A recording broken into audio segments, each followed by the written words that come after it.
That moves us on to the Programme Manager's report. Now, this says for information, but actually there's been a huge amount happening in terms of the staff team and their activities, and I was wondering, Rachel, whether there was anything in particular you would like to point out to the board from your paper, because there's a huge amount happening. I'm just so impressed in what's really happened, and it's only when you start writing it down you actually appreciate what you have done.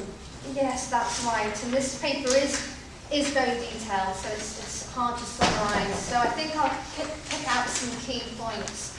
Healthwatch Newcastle has been focusing on getting its name out there. So we've been out to a lot of events with stalls to speak to people about Healthwatch Newcastle and start gathering their issues and concerns when we've been out with members of the public.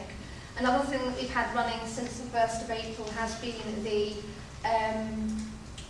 information advice signposting line with Newcastle CAB. So that's been up and running, and we've had people calling that, we've had people starting to approach us for information advice and signposting, and that's been going quite well.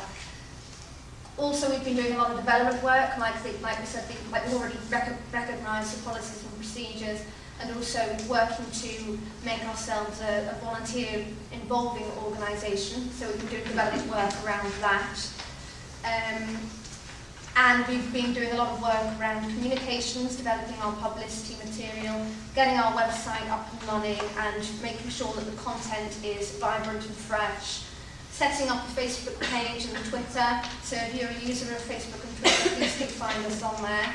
And obviously getting used to using that and making that very active, and I recommend looking at it, they're very good. We've also done a lot of work on the contacts that Healthwatch Newcastle has, so putting together a mailing list, making sure that key people are on our communications list, and also working to make sure that previous link members are still kept up to speed on what Healthwatch Newcastle is doing. Future, I've mentioned actually also we have been monitoring the issues that we have been receiving from members of the public, so we're already starting to pick that information up, we're already starting to log it somewhere, and we will in the future continue to keep an eye on what people are saying out on the ground. I think I'll summarise what's going to happen in the future. We are going to be doing, our next focus is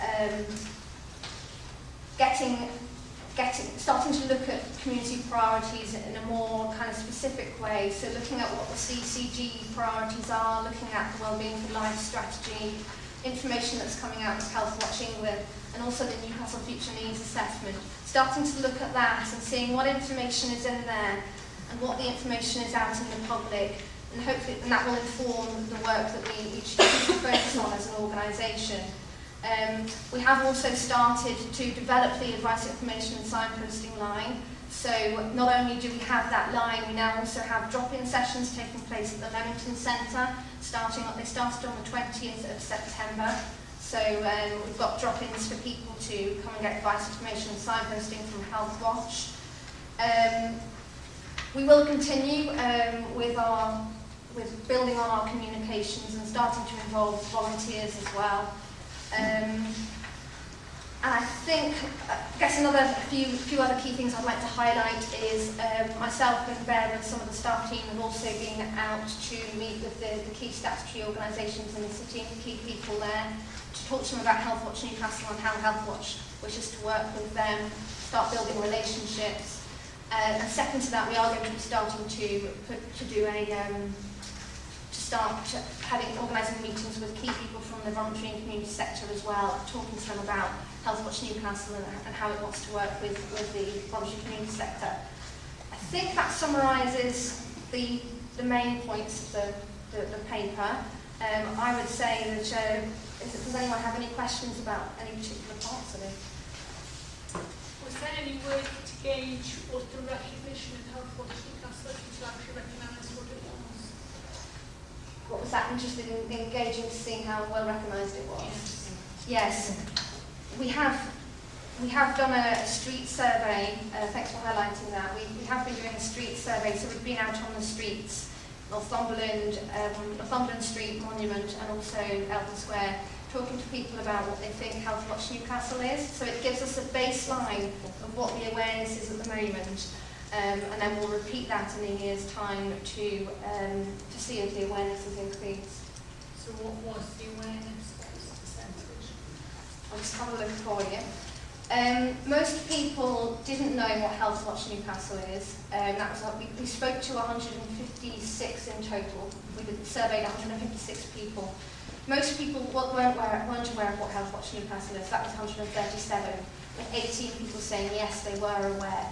And in terms of what they thought Health Watch Newcastle did, most of them thought it was around health and lifestyle. Lots of people said that they actually just didn't know. What else can I summarise from the results for you?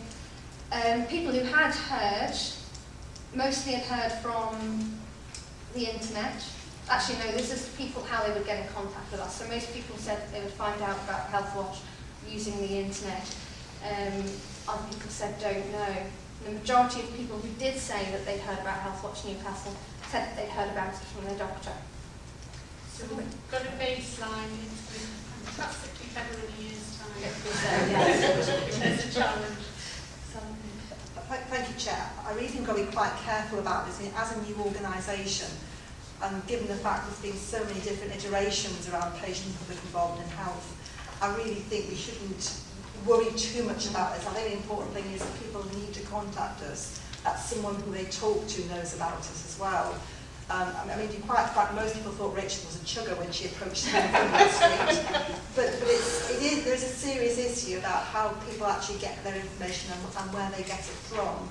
And the focus should also be on making others, whether it's the voluntary sector or other health and social care partners, know about it. So that's in the first instance how people are going to find out mainly about it. So I do suspect that of those 18 who said they'd heard of us, they probably thought it was something else.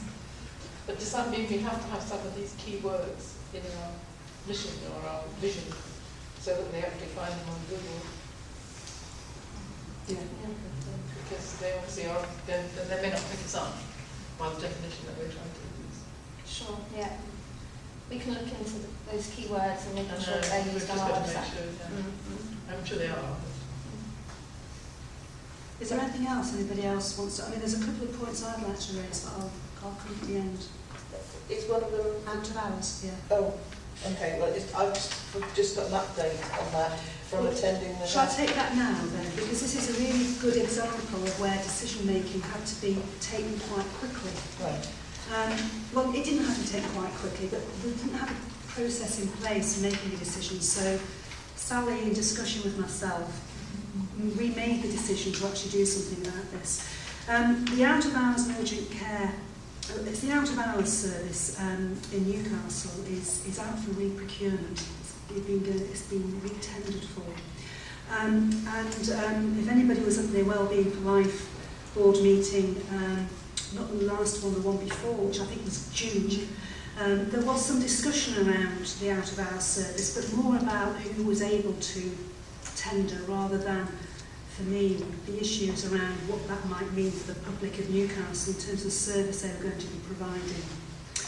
However, we had quite a few people contacting Health Watch Newcastle raising concerns about the tender specification.